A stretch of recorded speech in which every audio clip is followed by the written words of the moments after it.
war was Syria and Pakistan. Pakistan, obviously, because Pakistan was right next to Afghanistan and was supporting the Afghan Taliban. So, and they had a large army on the Afghan border, so the Americans needed to work with Pakistan.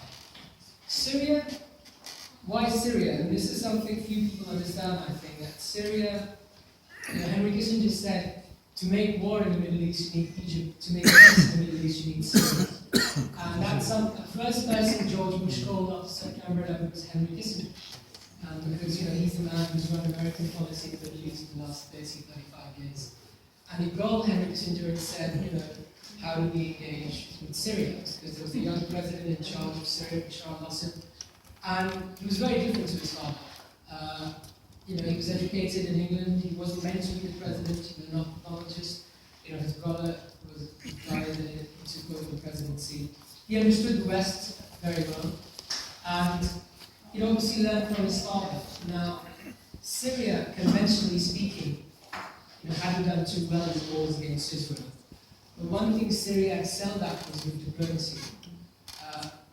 All the presidents from Nixon to Carter to Reagan to Clinton said the most difficult person they had to deal with in their career was Hafiz al-Assad. That's because Hafiz al-Assad was a genius. It was very difficult for any Western leader to sit with Hafiz al-Assad in the same room and come out with their demands intact. So more often than not, Hafiz al-Assad used to get his demands met. And actually the best way of looking at it, in Lebanon's 30-year civil war, Syria came out as the victors because Syria stabilized Lebanon. They were given a mandate by the United Nations and the Arab League to send in the Syrian army to Lebanon and bring the civil war to an end.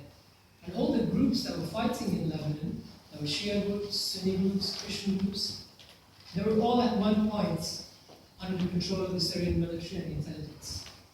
When America invaded Iraq in 2003, the Americans couldn't understand what was happening in Iraq because you had a Sunni insurgency and a Shia insurgency. The Sunni insurgency in Fallujah and Anbar both had a lot of roots in Syria, and also the Shia insurgency in Basra and the south was also being supported by Syria. So there you have the most complicated situation where the Sunnis and the Shias of Iraq were at one time both being supported by the Syrian military intelligence, and also Lebanon at all points, whether it was Mishal Aoun, the strongest Christian leader of Lebanon, or Hezbollah, the strong Shia group, were under control of Assad. So now, the reason to understand this is how on earth can you deal with Syria when Syria actually had their fingers in all the neighboring countries who they've controlled so well. And Syria was a key player in the fight in the war on terror. Syria supported the Americans and the British intelligence in handing over terrorists to Guantanamo Bay. Bashar al-Assad was cooperating with the French, the Germans, the Brits. He was welcomed back into international folds. And I think the biggest mistake that's been made in the last 3 years is to isolate the government of Bashar al-Assad. Because now we see the roots of that. You've seen terrorists in Iraq and Syria. It was a legitimate uprising. People wanted change, but it was hijacked by terrorists very quickly. And to make it worse, the West has backed Gulf governments from Saudi Arabia, Qatar, to support these guys. Whilst the country that supported the West in the war on terror most was Syria, Iran, and Pakistan. Iran is the main reason why Afghanistan and the Bonn conference happened. Because if Iran didn't bring the Tajiks and the Hazaras together, there would be no Karzai, there would be no Afghan reconciliation. So Iran fully cooperated with the West for there to be an international force in Afghanistan and have a government there. Similarly in Iraq, because Iraq had launched a war in Iran, which was supported again by groups which had no right to go to war against Iran. At the same time, when Saddam was knocked over, Iran helped to bring. However, Iran was then ignored. No one worked with Iran, and there's been this quest to isolate Iran, and as a result, there is instability all over the region. And actually, if you look at Iran's borders, it's mostly got Sunnis there. You've got Baloch, you've got Kurds, you've got Hazaras. Yet there is no problems in Iran. Although there have been groups, terrorist groups, that have been supported even in this country to destabilize Iran, Iran has not been destabilized. So it has by and large lived peacefully with a lot of Sunnis in its own countries. And that's why I think it's very important now that we look at the world after 9/11. You know, things changed. Syria remains the key state. It's almost like 100 years ago when the Ottoman Empire fell, the only thing the Arabs wanted was Damascus. They didn't care about Jerusalem. You know, they said, okay, the Zionists can have Jerusalem. You know, they didn't care about even Makkah and Medina. The Hashemites only wanted Damascus. This is the most important capital, along with Baghdad, in the Arab world's history. So that actually what happened in Damascus after the fall of the Ottoman Empire and shaped the modern Middle East, because King Faisal had then gone to Iraq. You know, Iraq changed. And, you know, today again, if you look at the Arab Spring, it's turned into an Arab winter in Damascus. You toppled Gaddafi, it was easy. You got rid of Mubarak, it wasn't a problem. You got rid of Ben Ali in Tunisia, not a problem. Even Yemen wasn't the problem with Saleh. When it comes to Syria, everything that's been thrown at the government withstood.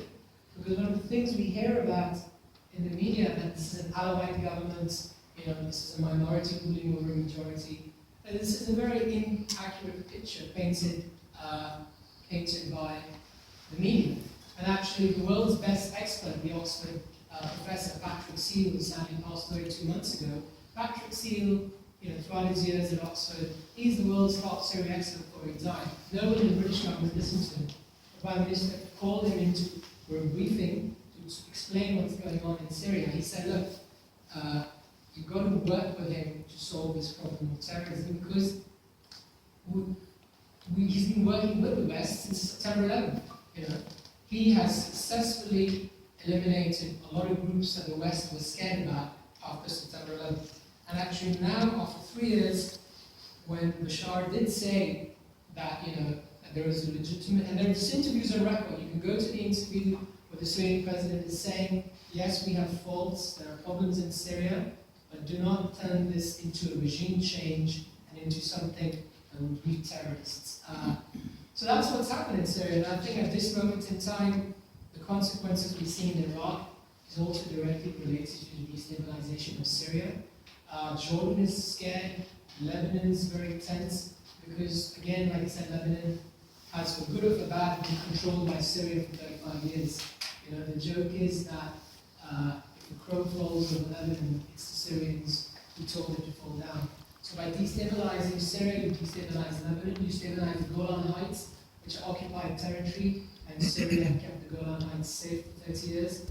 So yeah, the immense damage that's been caused to the region by the destabilization of Syria, which was a vital country in the war on terror, is huge.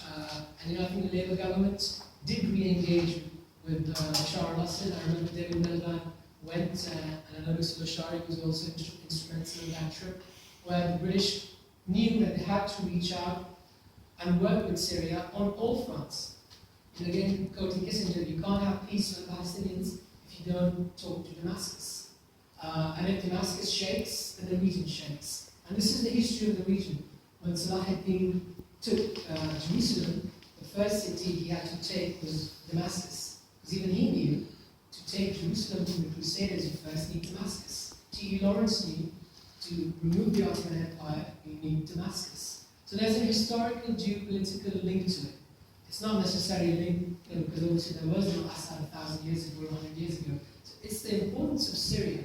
The Syrian families, the big Sunni families, the big Christian families, the Druze families, you know, these, the Alawite families, they're all fabric of Lebanon, Jordan, and what was called Bilad al-Sham, or, you know, the former Ottoman provinces of Aleppo, Damascus. And actually the former province of Aleppo that the Ottomans had more influence in Turkey than modern-day Syria, because the province of Syria looked over what is now Palestine and Israel.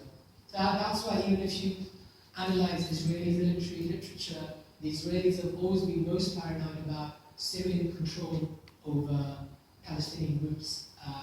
So yeah, I would like to end there and say that one of the most, you know, difficult moments in this time comes because of the isolation of Syria, and the most important thing to eliminate terrorists who work for governments. I mean, this, you know, Houses of Parliament has a rich history of working with dictators. So I don't think there's anything wrong with working with another one. We work with Pinochet of Chile, the Altaria of Argentina, Suharto of Indonesia, the Saudis. So why not work with another one which will actually save British lives and the national interest of this country? Right.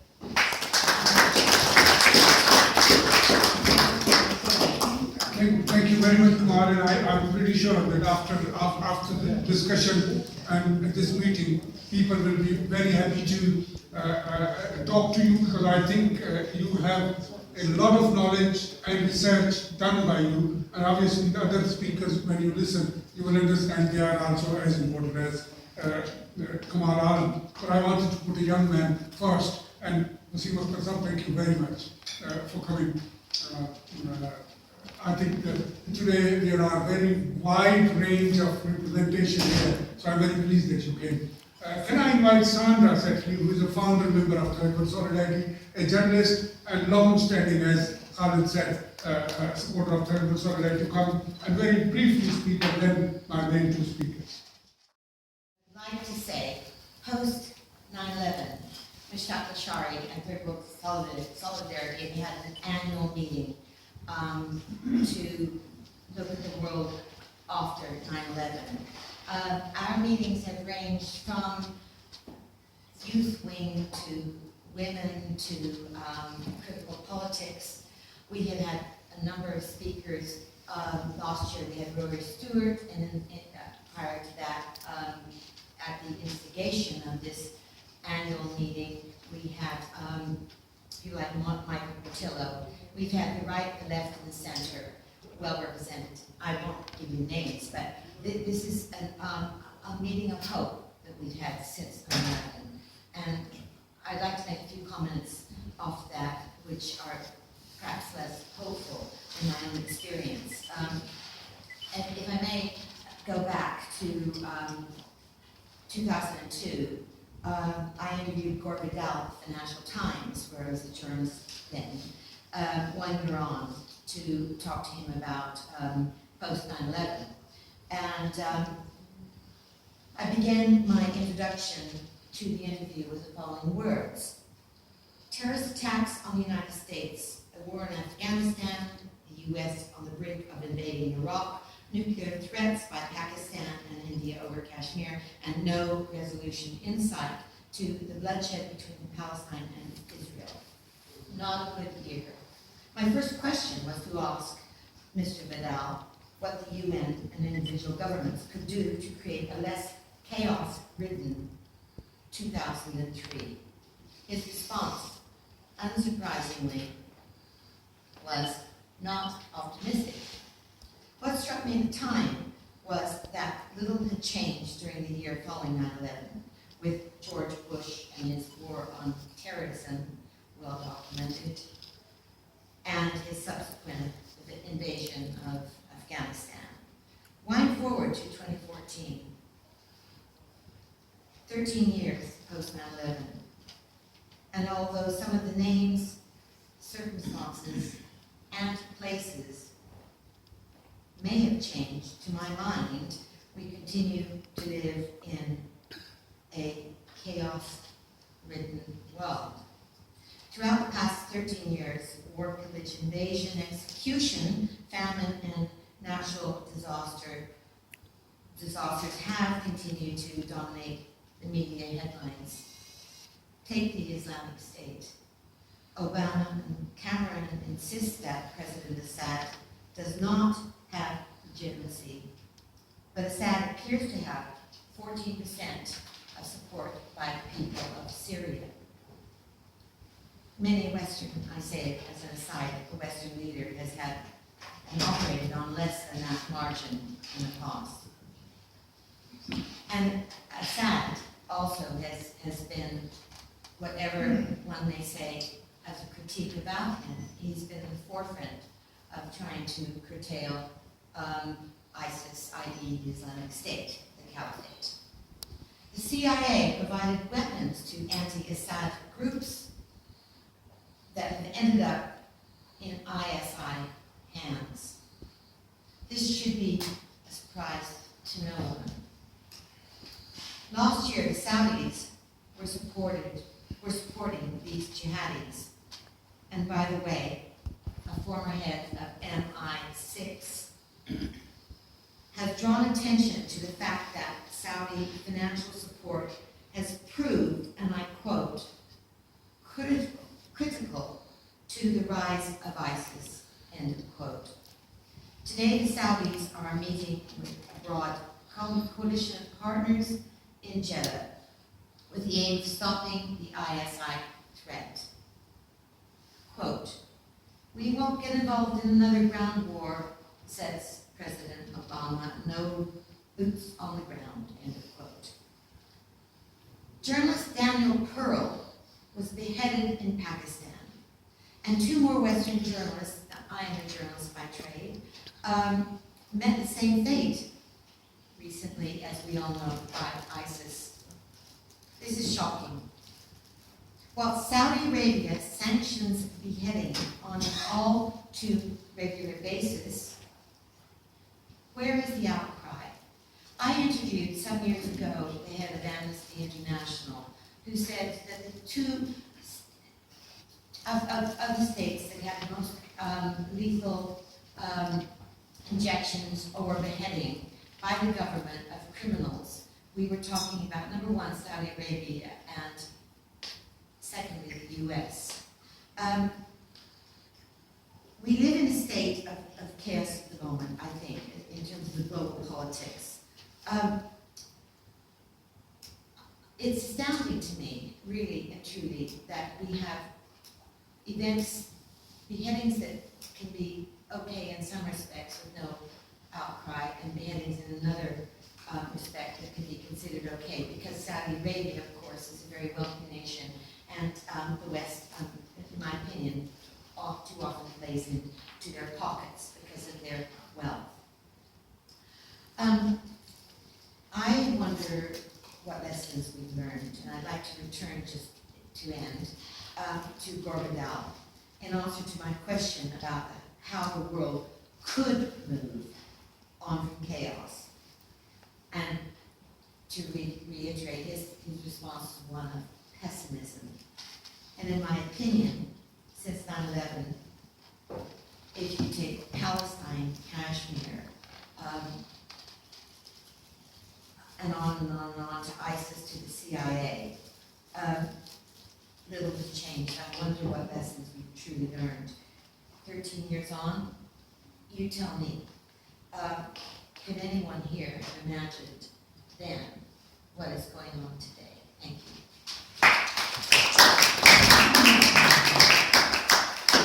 Thank you very much, Saundra.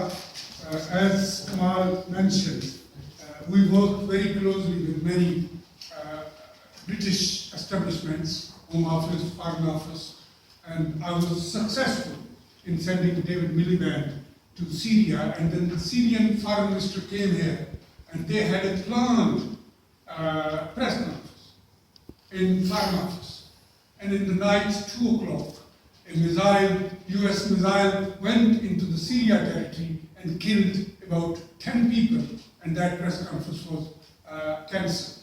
So sometimes even CIA and American Pentagon try to sabotage what Britain is trying to do as well. So it is a case, and then Mr. Saleh became chief guest in the next room, Foreign Minister of Syria, in our meeting of Third Solidarity, and he spoke that, look, we are facing sometimes sabotages from our own allies and friends. And I still remember the TV Fox was covering our event, and their question was directly related to them and objecting to the Bashar al-Assad's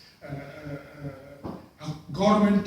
And I think in the international diplomacy, that doesn't work when you are directly attacking a government and you are trying to have a negotiation with them. We have seen that when there are economic interests, they go out of their way to mobilize it, and when there are other interests of selling weapons or testing the weapons, they will go exactly opposite way as long as they can. My next speaker, now I'm starting from the left and then I will end up to the final point, is Qureshi, MD, who's done a lot of work since 1999, even before 9/11, on interfaith and bringing extremist terrorism into the control. He worked with the mosques, he worked with the colleges, he's done so much that if I start introducing him, it will be the evening, whole evening. But I want to ask him to speak for not more than 10 minutes, because he's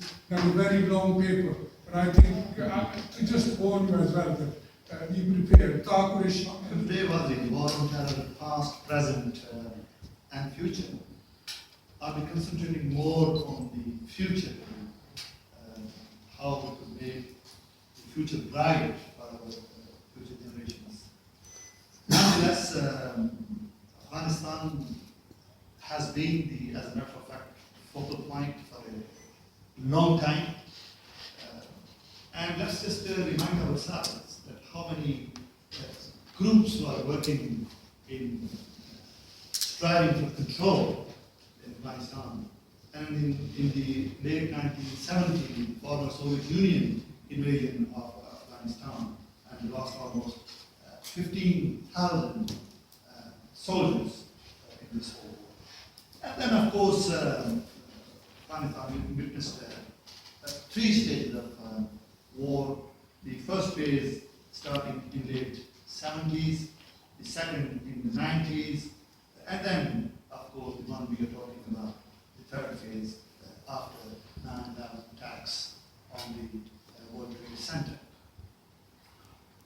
And then the 1979 attack on Afghanistan by the former Soviet Union. US, Pakistan, and Saudi Arabia offered support to anti-communism mujahideen. And this is a very difficult part for the Muslims in the entire history of that region. Everybody says now that Islam is a part of the problem, whereas to me, what I understand, our research shows that it was the international policy, and then Pakistan was asked to follow that policy, to invite the religion in this whole war of Afghanistan, the Mujahideen, and the anti-communism, or to destroy or to disintegrate former Soviet Union. Hence, Pakistan's religion and the religious communities, the madrasas, the seminaries, they became part of that so-called solution, which is now part of the problem, as a matter of fact. It isn't the Islam, it isn't the madrasas, as a matter of fact. It was the state policy that influenced the religion, not religious or religion or the religious authority influenced the state policy. And then after a lot of casualties and the disintegration of former Soviet Union, the Americans left Pakistan as well as the Afghan people in lurch without any infrastructures, all those Stinger missiles the Mujahideen was trained to use, but they were left there without any checks and balance. And we are all aware of that, nonetheless, just to remind ourselves, and how did that happen? And I always quote what Hillary Clinton said in one of the statements she gave to Congress, that the Taliban were a result of US strategy of countering Soviets in Afghanistan. And if I start quoting her, we also have a history of a kind of moving in and out of Pakistan. I'm bringing Pakistan in for a reason, I'll tell you that in the end. I mean, let's remember here, the people we are fighting today, we founded 20 years ago. That was only a few years ago when she set up, and she was the Secretary of State. And we did it because we were locked in this struggle with the Soviet Union, and she continues. We then left Pakistan. We said, okay, fine, you deal with this delivery charge that we have left all over your country. You deal with the mines that are along the border. And by the way, we don't want to have anything to do with you. This is what Hillary Clinton said, just remember that. In fact, we are sanctioning you. So we stopped dealing with the Pakistani military and the ISI, and we now are making up for a lot of lost time. This is what he said. So my dear friends, this is something which we ought to remember. What is happened? And that is our past, where Pakistan is now on the receiving end. Pakistan is being presented as a country which is full of problems, and it is created by the Pakistani nation. So we, as far as we are concerned, what we deal with the young Muslims, young Pakistanis in this country or there, we need to support them even more now, what we used to do in past. And the narratives, of course. When Osama bin Laden, we didn't send Osama bin Laden there. When Osama bin Laden was taken there, he fought with the Soviets. What was Western media saying about him? Independent. Anti-Soviet warrior puts his army on the road to peace. This is for Osama bin Laden. This is for Osama bin Laden, our newspaper saying. And we see many U-turns. What we saw in Pakistan and Afghanistan by the Americans, we have seen all over again. And let's see what CNN is saying now. US and Iran from sworn enemies to partners on Iraq.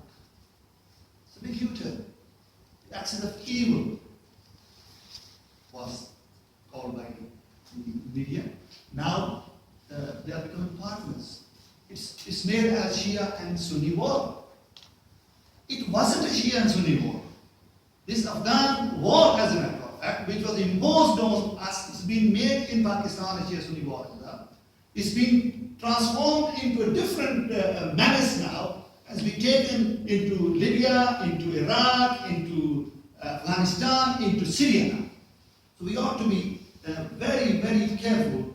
Then another hand, it is said, Obama administration suggests US may join with Iran to stop ISIS in Iraq, as UN says, group likely committed war crimes. Well, I wonder who supported all these people. Where did they get this money and ammunition from?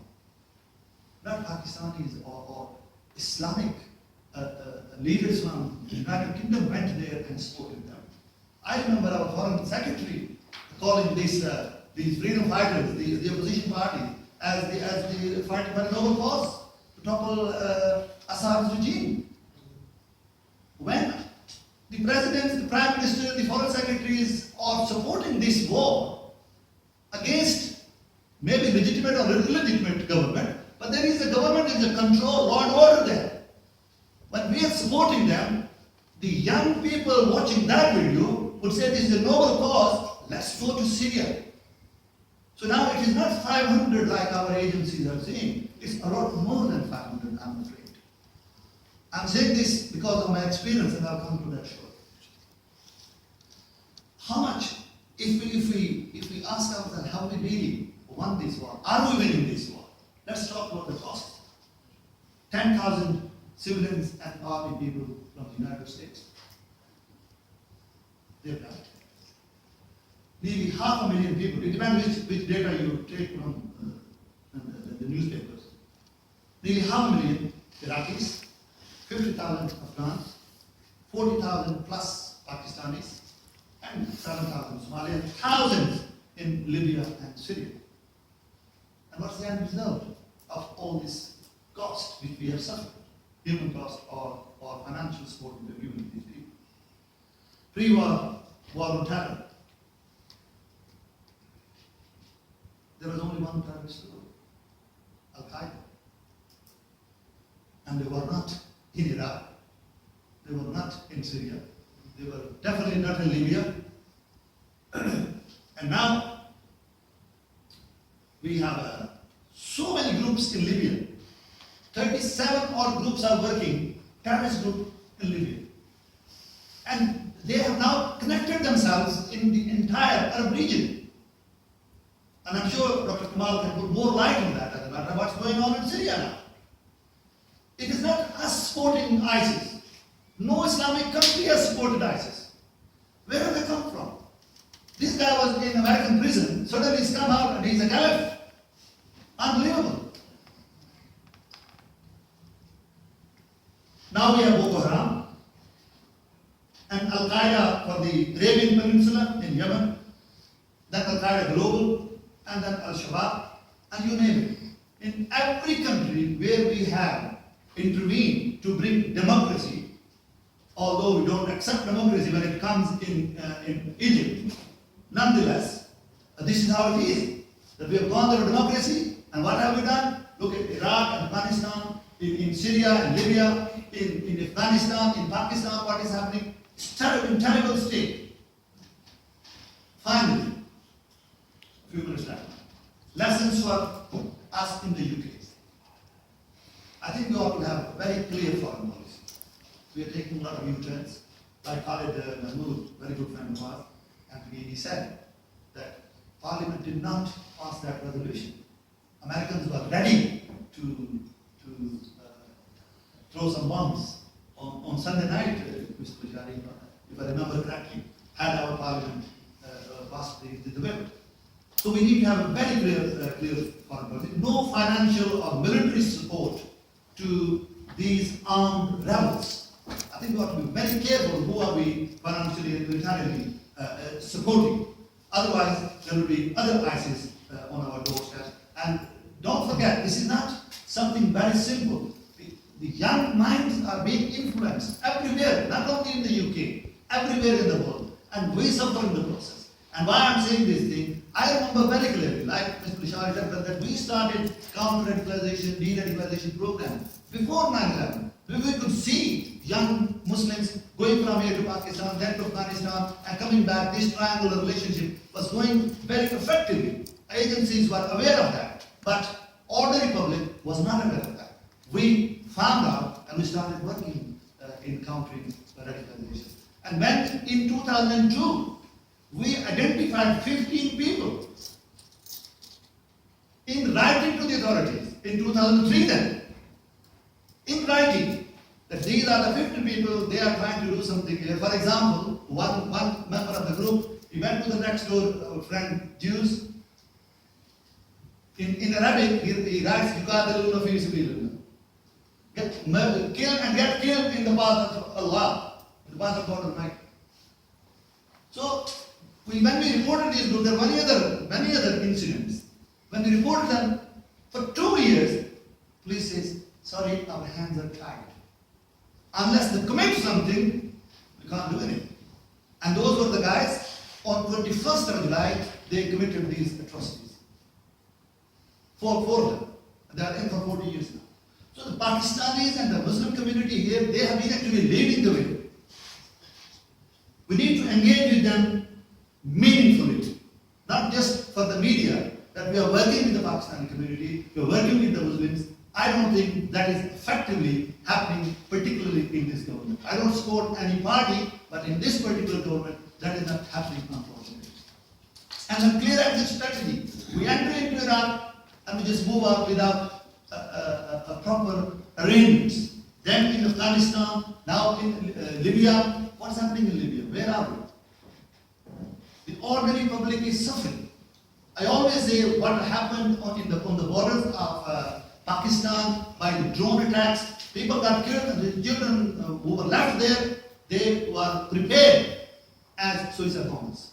Pakistan never saw that kind of menace of suicide bombing, but that has become norm. Now, thanks God, it has calmed down slightly, but it has become norm there. Every day, 1 or 2. We saw only 177 here. Pakistan was watching the 77 every other day.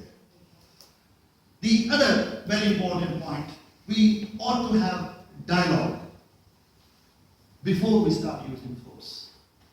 Unfortunately, we use force first and then we start dialogue. In 2006, we held an international conference, Dialogue Amongst Civilization. And we begged the government that we need to have dialogue with Taliban.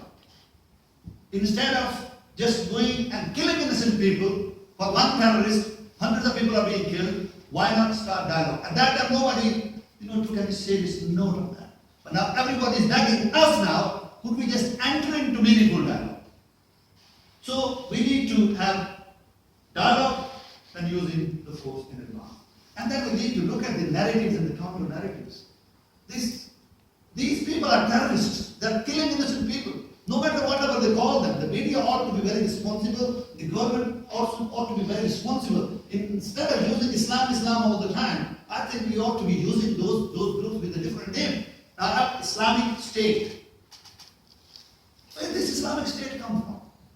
If I say I have Islamic State somewhere, do you think that will become an Islamic State? So we ought to have a realistic approach by not demonizing Islam, knowingly or unknowingly, and demonizing the Muslim community. We are unfortunately isolating the Muslim community. And very unfortunately, what I see is Pakistan is not getting that effective support. Pakistan was abandoned, has been abandoned, and I think we living in the West, or in the public, or the state institutions, wherever we have influence, we want to support Pakistan in an effective manner by having economically and politically stable Pakistan. It goes in the favor of the Western countries, us living here. That is guarantee of peace. Thank you very much. Friends from Ethiopia, and I know it has been said already that it is better the devil you know, and that's why they have been imposed a almost democratic dictatorship in Ethiopia. Kefale Alemu worked on human rights issues in England with us. Can I invite my final speaker, and then I will ask you to comment as well. Dr. James Thring is sitting here, who has written a small booklet on 9/11, the Israeli links. You can talk to him as well, but I would like a few of you to say a few words before I invite Lord Qurban to conclude. But I know, I'm coming to you in a minute. So Al-Muktahr, I wouldn't forget you otherwise. How can we forget an Iraqi living in United Kingdom and working with you for a long time? So can I invite Sabah Al-Muktahr, who is the president of Lawyers, Arab Laws Association in United Kingdom. And we have worked for very long time together.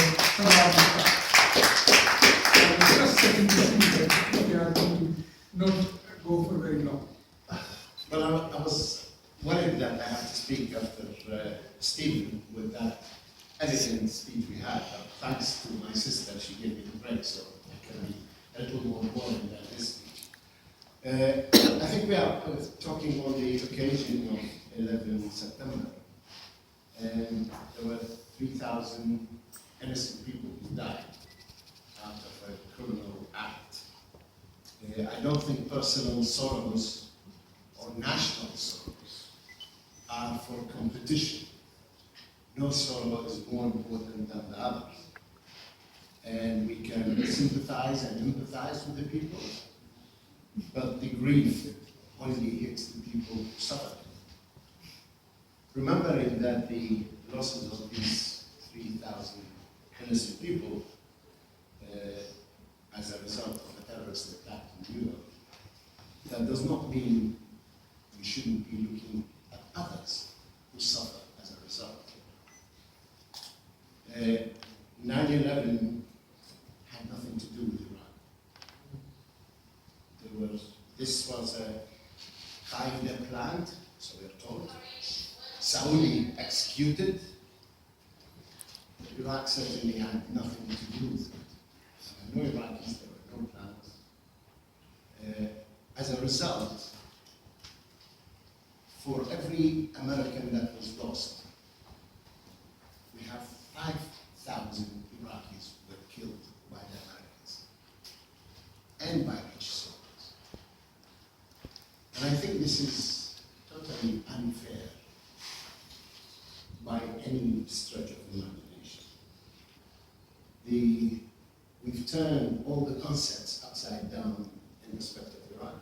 So we talked about liberation, when we send an army to occupy another country, and we call it liberation. We want to have democracy by sending troops to occupy a country and bring in some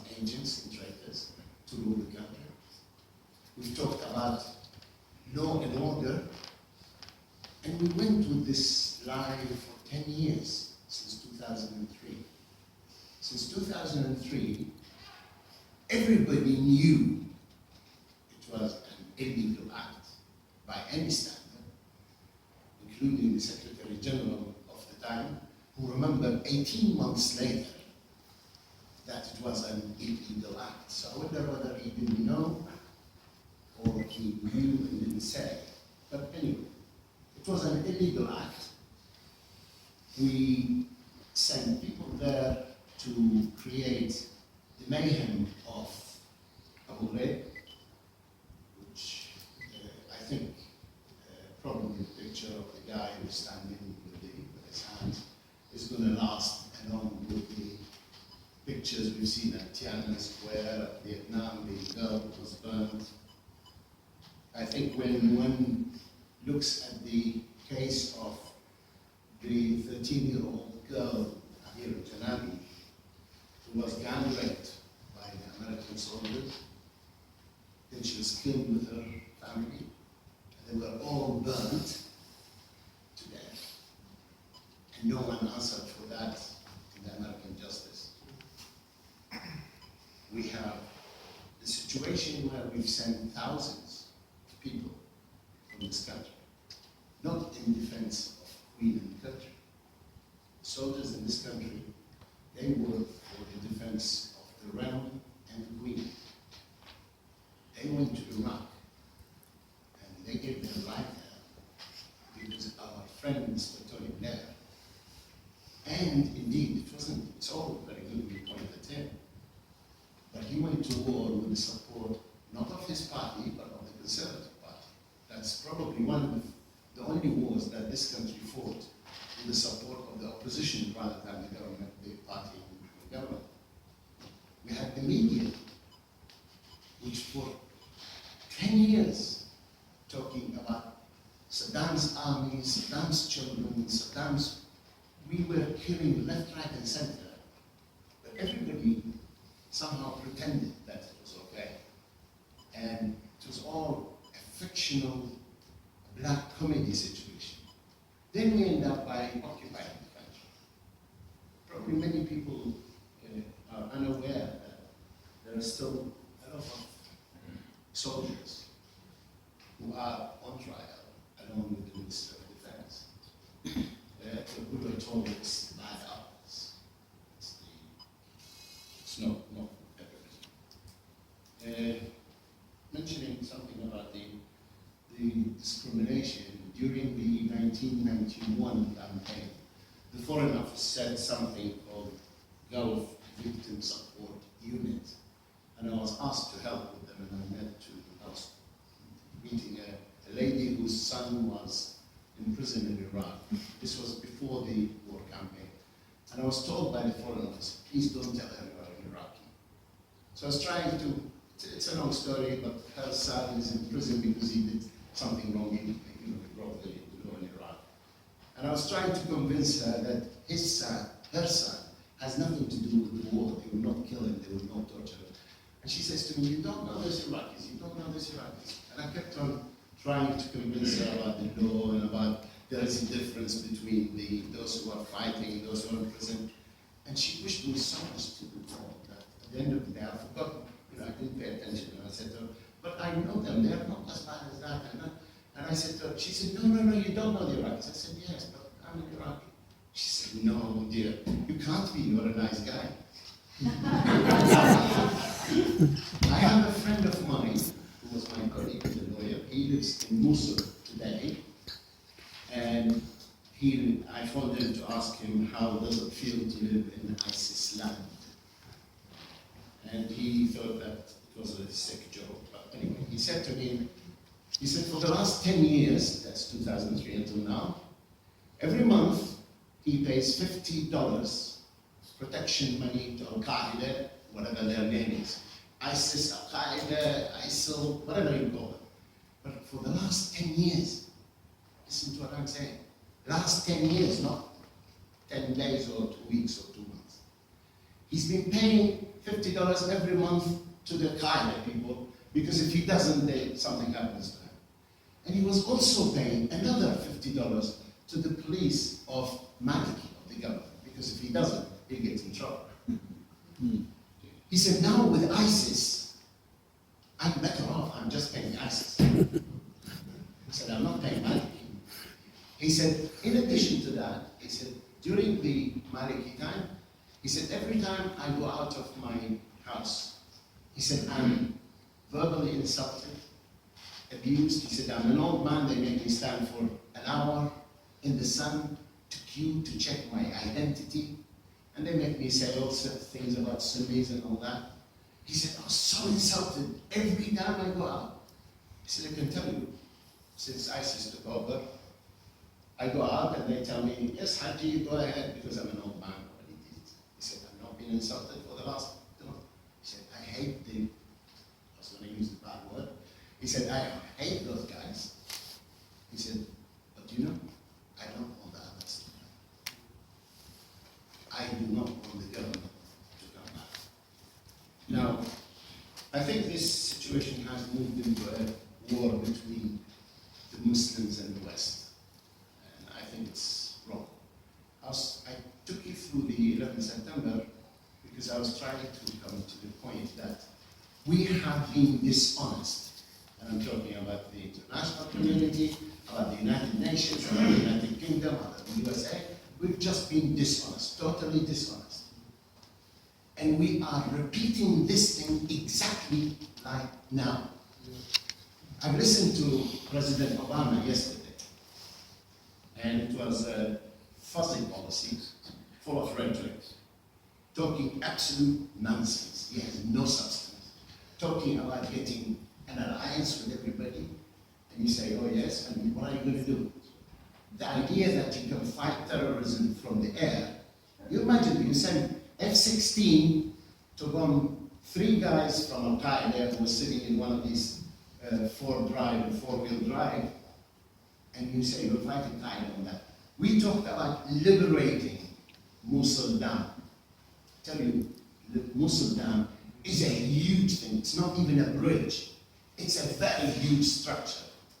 And ISIS occupied it in this way. They put 5 guys at one end with a black flag, and they put another 10 at the other end with a black flag. And that is the occupation.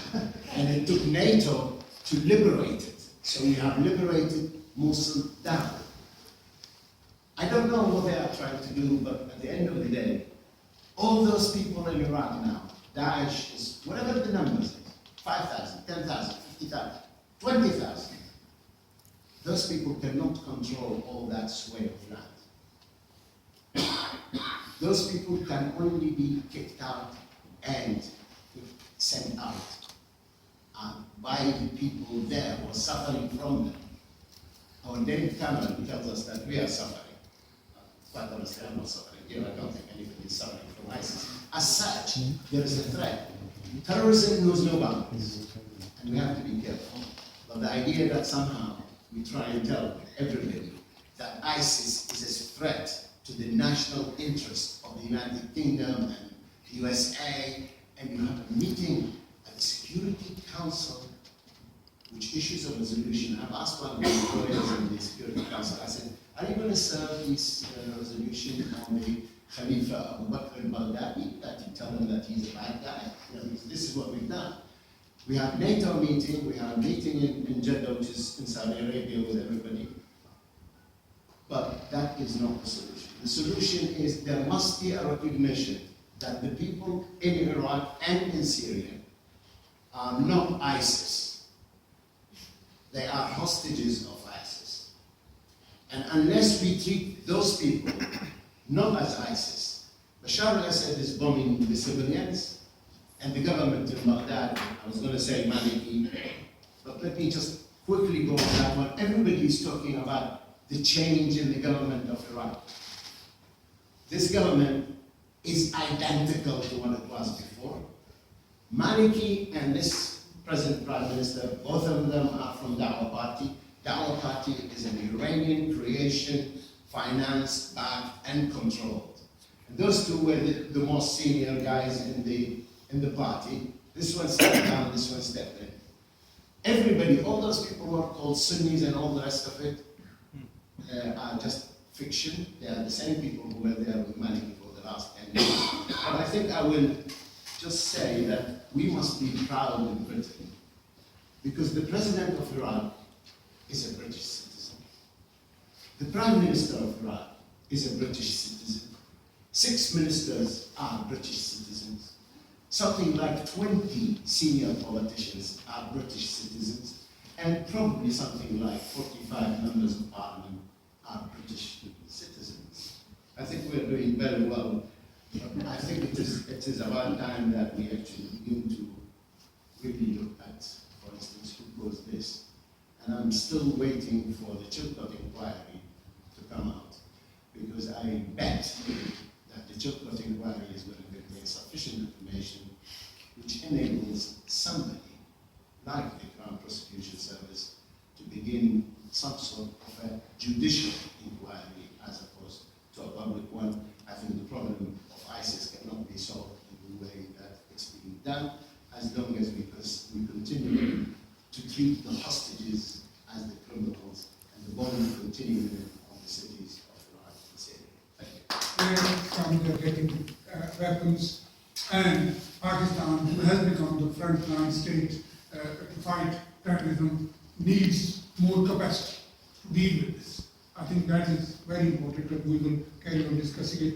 I've got 2 speakers who will speak less than 10 minutes each, and then I've got a contribution from Rana Nazir Shama, who is a Kashmiri activist living in London. Her grandfather was a long-standing activist of Kashmir cause. So can I invite Dr. Stephen O'Brien, who runs a London magazine, and it happened to be that it is in Kensington, Chelsea, Queen's Lane, which is near me. So we will meet again to discuss further. Can I invite him? And he is professor in Portsmouth University. Stephen O'Brien.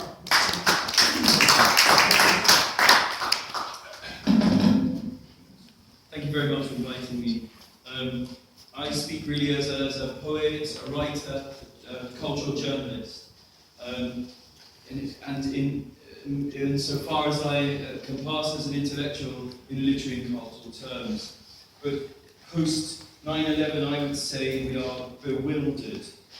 And I'll talk about that word bewildered in a minute. I wish to plunder here the writings of Ted Hughes, Shemusini, Carl Jung, and the journalist maybe Robert Fisk. But I won't be reading poetry, don't worry. Bewildered. Bewildered. Ted Hughes said that every word contains a goblin in it, and that this little goblin is its power. And if we look at the word bewilder and peer through the foliage into its derivation, we'll find be wilder, to be led into the wilds. We've been led into a wild place since 9/11. By whom and how is probably best for politicians to decide. And as I said, I'm a writer, a poet, and a cultural journalist. The task of writers and others in the cultural sphere is to explore this sense of bewilderment, bewilderment. In my view, there's not been enough of a journey into this being led into the wilds. At the end of the Cold War, brought a sense of letting out of breath, a sense of, so much so that my daughters scarcely know what nuclear weapons are. And people of my generation knew of them almost from birth. And we lived under the shadow of annihilation. We still do, of course, but we've forgotten about it. Culturally and intellectually, we struggle to make sense of this new affliction of terror. And literature and poetry and cultural dialogue is one of the ways in which we should talk to ourselves, about ourselves. And here are 2 short quotations to look at the power of words. An accuser: you would have killed me, and my wife, and my babies. The responder: a terrible sickness requires a dangerous remedy. Here's another quotation for you. We must accustom ourselves to the thought of arms and the use of arms. We must make mistakes in the beginning, and we may shoot the wrong people. But bloodshed is a cleansing and a sanctifying thing, and the nation which regards it as the final horror has lost its manhood. There are many things more horrible and bloodshed. The first quotation is from Guy Fawkes, November the 5th, when he was brought before the king, and the king said, "You could kill me and my wife and my baby, why did you do it?" And he said, "Terrible sickness requires a dangerous remedy."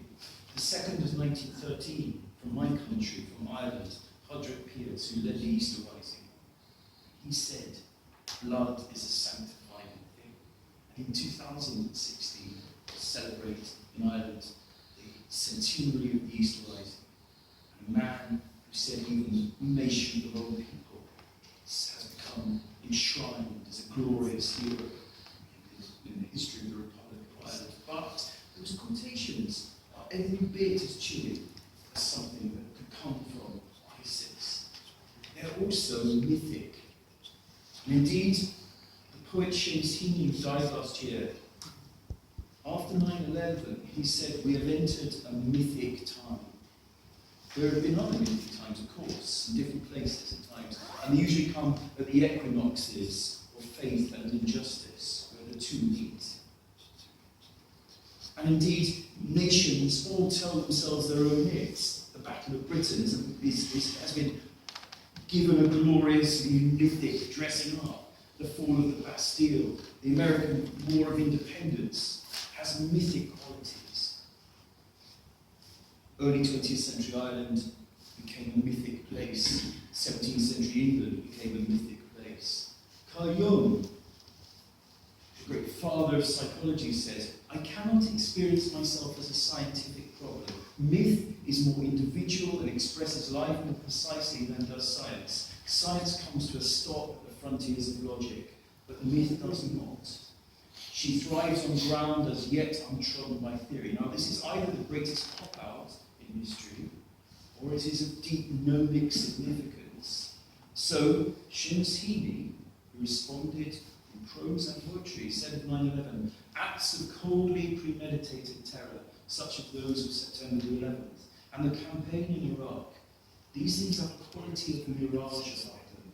We experience them as a matter of course, partly as the undeniable facts of day-to-day life, but partly also as some kind of ominous foreboding, as if we were walking in step with ourselves in an immense theatre of dreams." He was aptly poised to speak of terror. In Ireland, he experienced it and lived it both as a reality and in the mythic. "I grew up in an Irish family. I felt at once the outrage. I did feel the outrage of the atrocities of the IRA, but also a kind of pull, a lure for the glorious myth of the Irish rebel. Now I wonder how many people who go to Syria feel that, as, or maybe don't go to Syria, but somehow are attracted to it. What the poet Yeats, the Irish poet Yeats, expressed as, in the Irish heart, a terrible beauty, but also a fanatic heart. Words then are powerful, and Yeats said later of the Easter Rising, "Did I send those young men out to die?" By that he meant, did his words make men go out and try and achieve independence for Ireland by, in the parlance of the time, sanctifying themselves in their own blood? We've seen the barbaric acts of beheading journalists, an awful pageantry of blood, and the executioner himself, who tries to sound epic and masterful. The figure is a spectre from the medieval imagination, terrifying. An earlier incarnation of this man may have been the Jordanian Al-Muktahr, who was killed in a missile attack in 2006. Now, Carl Jung would recognize this man as an archetype, as a shadow. He called Carl Jung the shadow, and I'll talk about the shadow in a minute. Al-Zakariya was maybe more erudite than the man who was the executioner of those poor journalists. He called himself the Sheikh of the Slaughterers. He said the gates of paradise are under the shade of swords. He said, "My nation, the nation of the sword and the pen. Why is it that your sword is now broken and your pen laid down? You used to be prouder than the stars, and now you've been palm downtrodden under the feet of the invaders and the hooves of the usurpers' horses." And this is heavy stuff. It's rich with illusion of metaphor, reminding me of the old Irish song, "What terrible shame and what lasting disgrace that our sons have been crushed by a vile foreign race. who have banished our priests and polluted our veins and turned to a desert, our fertile place. And of course, the vile forest being the English. People have died for these words, in both cases. They've killed and died for these words. It's sanitary, isn't it, in Irish culture, just as much as it was in Arabic culture. Words prized above most things. Now, Robert Fish said of us, I don't know if it's a sort of invented creature. Now, quite apart from the fact that many Iraqis, along with, I have to admit myself, have grave doubts about whether he exists, and that Al-Qaeda Zarqawi, if he does exist, does not merit the title of insurgency mastermind. The point is that he exists in the mythic heart of people. This is danger as well. Of course, Robert Fish saying, I don't believe really that Al-Qaeda doesn't exist. He's saying the myth of the man is more important, more powerful, more potent. Well, Carl Jung wrote about the shadow in this way. He says, and I think this is pertinent, once a band of strangers has been identified as threatening, the archetype of evil is automatically projected onto them, and they have to be destroyed. The projection is the justification of the act. Righteous ends are a justification of violent means, and hurriedly closing ranks in the divine thrill of the militant enthusiasm. Of course, Jung's shadow figure is a sword of two blades. Osama bin Laden, Saddam Hussein, Mustafa al-Zarqawi, and many of the journalists are our shadows. Yet just as surely, we are their shadows. With our decadence, historical and present brutalities, there have been thousands of dead in this so-called war on terror.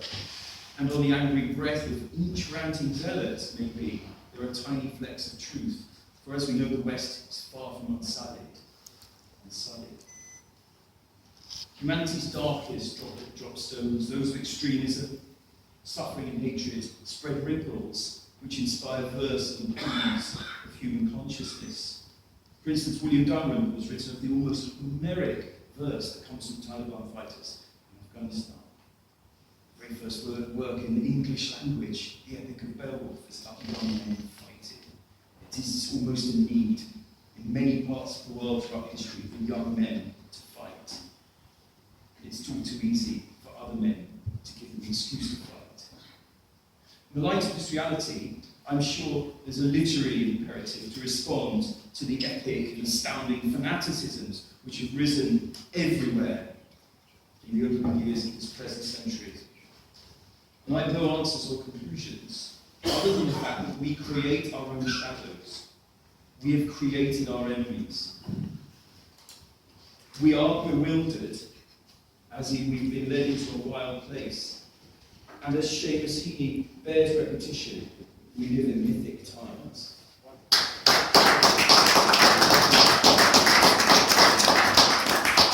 Dr. Qurban, thank you very much. I think you reminded Yates and Shamsini. Shamsini, by the way, was a poet, Irish poet, who got Nobel Prize in 2006 or 8. Yes. Not far away from his poetry. Just Google him. Two men have been mentioned here. Gore Vidal, Google him. He was moved in 1960 into the President House of USA, White House. And after 6 months, he left it. He said, I don't want to live as a prisoner with John F. Kennedy. So Gore Vidal and Shamsini and Yates. I think, thank you very much. I think you brought in a different side of the world we live in. Because the poets, the writers, the culture writers are giving us the love, peace, and justice, which is our aim as well. Because you can't achieve peace without justice. And you cannot achieve justice without peace. So I think we live in a world which is very difficult to achieve these two things, but we are trying to achieve that. So I think it is a tough struggle, but we will carry on. Before I invite my last speaker, can I ask Rana Nazir Shama to come and say a few words? I know she has written for long, but I wanted to represent women and men. I want to give you some of my personal experiences. 9/11 was a terrible tragedy, not just for Americans, but for all of us. Nearly 3,000 Americans died, and since then a million Iraqis, Afghans, Syrians, Libyans, Pakistanis, and Kashmiris. The media has portrayed Muslims in a very negative for many, this has caused a lot of issues. I mean, from verbal harassment to airport security checks. And has actually made me more aware and a lot closer to my faith, because I've seen people suffering firsthand. And it's actually made me more aware, closer to people, to find out what's actually. And because I wear the Western clothes, I don't get that sort of harassment. Or I've actually seen people, the ladies who wear a hijab, anybody with a beard, they've got verbal harassment. When I was working in my work, you saw, at the time there was like the papers, it was all in the media, and there was a lot of, oh my God, Muslims, and they didn't realise I was actually, Muslim. So I would sort of speak to them and engage with them and communicate, and I had to sort of work a lot more harder to actually convince people, and I realised, oh my God, this is such a big issue. And I really had this, not a hatred, but not much understanding of the issue. And until you communicate and you engage with people, that's the only way. And when now people see me and say, Rana, are you a Muslim? God, you're a great ambassador for your religion. So I know there's a lot of negative, but if we communicate and engage and build those bridges with people, and until we do that, we're going to continue to suffer. So at grassroots level, I advise people wherever they are to actually come together. And I'll give you another example. I went to drop my car in once into a garage, and I actually was wearing, my own traditional dress. And as I went in, it was a weekend, and the guy looked at me, and I could feel, sort of, because I had my headscarf, and I felt that sort of on his face, and he did not want to deal with me, and you could feel that. However, I actually went back, and I actually not reported it, but I actually mentioned it to their customer service. Because if we don't take the issue of, if we brush it under the carpet and leave it, it's never going to get addressed. So what they actually did was, I spoke to them very sort of calmly, and I said, look, this is the issue, but we need to make people understand these things. And he actually went on a course, and I've actually met him again. I've taken my car back into that garage, and I get treated, just the same as everybody else with a lot of them. So it's about, sometimes we have to take that leadership as well to sort of get rid of the negativities, because a lot of people, if we don't communicate, we'll never know. If I give you a very simple example which I use, a cup of tea. If I made you a cup of tea, and every morning I'm making you a cup of tea, and I'm putting sugar in there and whatever, and you're saying, God, I don't drink, I don't take sugar, I'm a diabetic, I have coffee. Now if I don't ask, or if you don't tell me, how am I going to know? So if I ask you the detail, how would you like your coffee? Do you like a little milk, more milk? That's the only way he's going to know. So if we don't speak up, or we don't communicate, we will not know what the difference is, and it's respecting those differences. So I'm not going to, I know, all the speakers I've heard, but today I thought I will give my personal view on it. So I say those criminals did not do it in my name. Looking at these issues in a more democratic way, like I spoke about my work, and to encourage working together, building those bridges, and to challenge extremism. Because I've never ever really suffered racism, because it's communicating with people and building those bridges. So.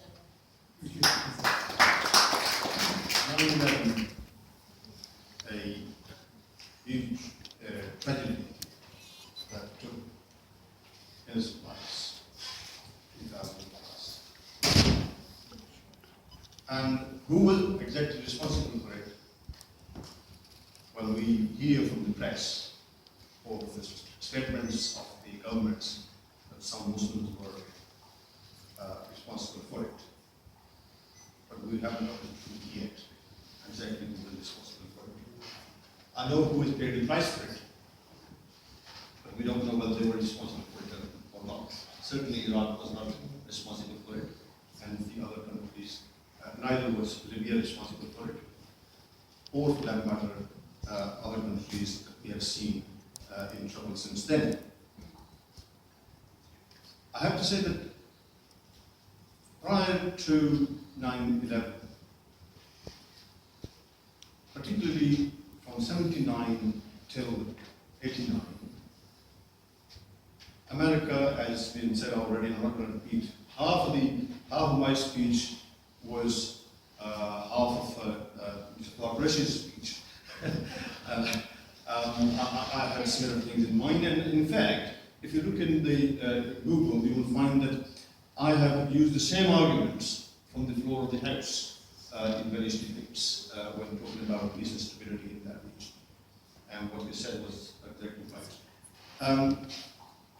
But during those years, America moved so close in many areas to the Muslim world.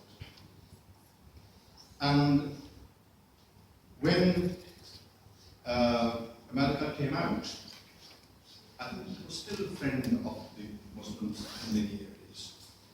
Although talk about Palestine and whatever, people have a different view where America has put itself throughout the history of Israel. However, when the 9/11 happened, even then I think throughout the Muslim world, people were sympathetic to American citizens who had lost their lives. No Muslims were, showing that they were ever, pleased to hear that or whatever. They were all, mourning that innocent lives had been lost. What America could have done at the end of 1979 and even after the 9/11, particularly I would say from 1989 when they withdrew from Afghanistan, all the Mujahideen, or friends of CIA, they could be easily demilitarized, radicalized if the CIA puts its efforts into it. It was much easier then because they were friends. And then the way America responded after 9/11 to Afghanistan and how it treated people in Afghanistan and in Iraq. By the way, some of you would know that I left the Labour Party on the day that the Iraq war began, and I joined the Remembered on that. So, if you ask the ordinary Afghanis, they will tell you that even the Taliban time was much better than what they saw since 9/11. If you look at Ivan Ridley, who was in captivity of the Taliban, and compare that with Dr. Afia Siddiqui, who is in captivity of the CIA, it tells you a very clear story. Why should the Muslims be more friendly towards America, or why they are not? I think what we need to see is what are the basis of radicalization and extremism and anti-Western and anti-American sentiments in the Muslim world. Britain, if it didn't follow Americans blindly, is much more respected in many Muslim countries. But in the recent past, we have shown that we followed Americans blindly, and we get blamed as much as America gets blamed for many things that they've done wrong in the world. But if Britain, even now, stands up and deal with one issue, and that is double standards that the West has adopted internationally. I was born in Kashmir. If you look at the Kashmir issue, all they're asking for is what we are prepared to give this government is a right to vote about their future. Nothing more. Both India and Pakistan have signed up to it in the United Nations. All Britain needs to do is get them to implement the UN resolutions that, yes, let's have a referendum. What Kashmiris want. And what is happening when you deny people's right, when you push them against the wall, when you have army given with special powers, and those of you who are not aware, under the Indian Constitution, there is a clause which gives the armed forces special powers. And Indian Army is deployed in various troublesome areas in the last 60 years to deal with uprising or whatever with those rights. And under those, it is called Armed Forces Special Power. Anything that the army does cannot be challenged in any court of law. If the army is sent to a particular area under those conditions or those laws. And it has gone to Punjab for a short time and came out. It went to Nagaland for a short time and came out. But you know, although Indian Army is in Kashmir since 1947, but from since 1991, they have been sent with Special Powers Act. And you read the mass rapes, you know, in that area by the Indian forces, mass graves that exist in that area, and people who are caught from their own houses. If you read the latest, well, this is about 3 years old now, the Amnesty International report called The Lawless Law, you will find a static booklet. You will find case by case atrocities committed by the armed forces. Why is the army there with more brutal kind of powers, and it's misusing its power as well, and using those powers? Just because people want their right.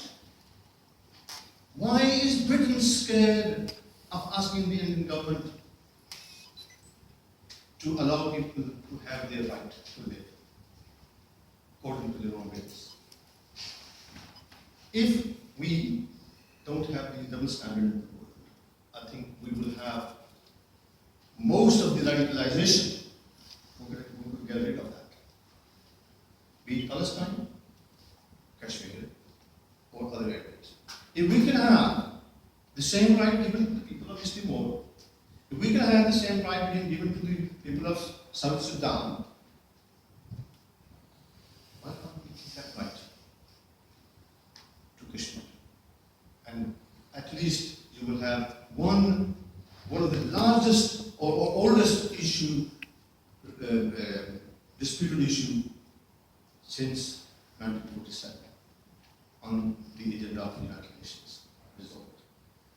And what I say is, as soon as we get rid of these double standards and the things that which are already being said, that you support extremists in one area and then you become their enemies as soon as they've finished the job.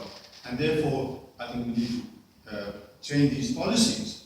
Whether people are unemployed or they are in holding degrees and in excellent jobs, you see doctors who are being radicalized. It's not that they're out of work. It is the injustices which are making them radicalized. It is the double standards of the world which are radicalizing the young people. And we need to look at the reasons of these radicalizations and deal with them. And thank you very much for being here today. I really thank you, because there are people who have sat for almost 2 hours quite up to 2 hours listening. So a big hand for yourself, but also thank you to all speakers. I think I have more information this evening than I had when I entered this room. So thank you very much, everyone. Have a safe day. Thank you very much. Any comment or question? Dr. James Thring, I know you want to say something. Thank you very much. So, yes, he's written a book, as I said. Carry on speaking to him, pick up a book. Yes. Thank you. I was planning and forecasting consultant, so I'm particularly keen to see some positive planning from 9/11 onwards to bring the Muslim and Christian, and possibly even Jewish communities together, all for our community, building on the good things that have been done and trying to suppress the arms dealers and the war lobbies.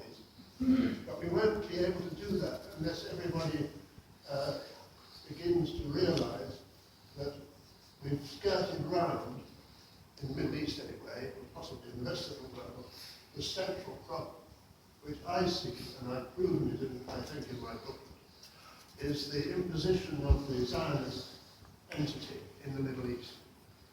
In my view, it seems more than likely, given the inconsistencies that we've heard about, where at one time the Americans are supporting Al-Qaeda or Taliban, next time they're saying they're terrorists, same in Syria, the Foreign Secretary saying we're funding the rebels, next moment you're put in prison if you're one of them. So those sort of inconsistencies tell you something, don't they? That it's not the Americans or the British, because they keep changing their policy, they don't really know what they're doing, because they're being told what to do by another agency. And that agency is well explained in books like the one by Mearsheimer and Walt about the Israeli lobby in America. There isn't an equivalent one here yet, unfortunately. It's the same thing's happening here, which shows you that the Israeli lobby has got a huge grip on, particularly on the American administration, through the neocon movement, many authors orchestrated by friends of Israel like Wolfowitz, Pearl, Douglas Faith, and others like that, who've got an agenda to push America, they actually more or less admit this, into wars for the benefit of Israel. In other words, what they did in their document, the rebuilding of America's defences, it said there are 6 or 7 Muslim countries, they actually say, and they list them, which America will have to militarily occupy. You say quite why, but that's what, and they list them as Iran, Libya, Syria, Iraq, I'm not sure whether Afghanistan's on it, Sudan and Yemen. And so we're halfway through that little program now. So if we're going to do any planning, we've got to expose that plan, because it's evil. And it's all from one particular small group of people who've got their own interests at heart only, and they're prepared to expend British and American troops and money in order to serve their own ends, because they're frightened that those Muslim countries will come to the aid of the Palestinians, and we haven't really mentioned today, who are the real problem, in the sense that they've been so cruelly treated by the Zionists for 60 or 70 years, that the Israelis are frightened that somebody's going to come and wreak justice for them eventually. It might be Iran, it might be one of the Muslim countries. Let's hope we can get China and Russia on board, because it needs something fairly big to counter this movement. That's my plan. Thank you. Thank you very much. Your name and brief, please. Yes, I'm Dr. Nick Colestrom. Now I express the hope this all-party parliamentary group might be able to, 13 years on, allow the concept of Islamic innocence in relation to the perpetration of this great event of 9/11. So a negative statement, Muslims did not do it. We can all have different views on who did do it, and just alluded to his book, but surely it's not too hard for people to understand that people people within the US military were involved in perpetrating this event, and the purpose of the event was to enable and facilitate these wars, Joe mentioned, and to give us this profoundly bogus concept of terrorists and terrorism, which this meeting's been about, putting innocent people in Guantanamo Bay, and so on. And is it too frightening to go for what is widely called the truth movement? People want to look at what really happened on the event, 9/11. It's a deeply mysterious event, but may I suggest that one could aim for quite a large consensus with the concept of Islamic innocence. Those 19 hijackers, alleged hijackers, did not make the event happen. They were part of the story. They were really not the cause. Thank you very much. We agree, and I think we will have another round table and we will form a committee. The email is here, it is TWS123. Email us and we will include you into our discussions and debates. Any other? Yes, Coffee. Dr. Sherry. I want to ask how, as a group that's devoted to third world solidarity, we could address the problems, the biggest problems which threaten the planet, the increasing pressure on diminishing natural resources, climate change, which has the potential to make most of the world uninhabitable, beset with corruption, which seems to be a problem in every country. Human beings are naturally aggressive. It's our aggression that's made us what we are. We are talking about people destroying each other when the things that threaten to destroy us are out there. We all need to work together to address them. Thank you very much, Dr. Coffee. Dr. Sherry. We've already talked about those people who are being radicalized and then they're heading over to Syria. People are going from here to have IDF. Perhaps later on we can discuss what are the ways to stop that from happening. How do we stop the radicalization? And once those people come back, rather than stopping them from coming, how do we de-radicalize them? And we have a member of the House of Lords here, so perhaps the House of Lords, have discussed this in some sort of detail as how we stop that from happening. Because we recently had in Scotland, was going through the referendum at the moment as well, that a girl aged 20 going to a private school, well-off family, well-to-do, going over to Syria to join ISIS. She's not a fundamentalist. She's not gone to a madrasa. She's not from any Islamic institution. So it's really how do we counter that and how do we de-radicalize those people that intend to come back. Thank you, Madam. Also, I think with the help of FIR, we will organize a roundtable meeting, 20, 25, 30 people, to discuss it and then present a paper to the people in different positions in the government of United Kingdom very soon. And as you said, Lord Hussein is from a party which is in the government coalition, so we can raise these things through him. Any other?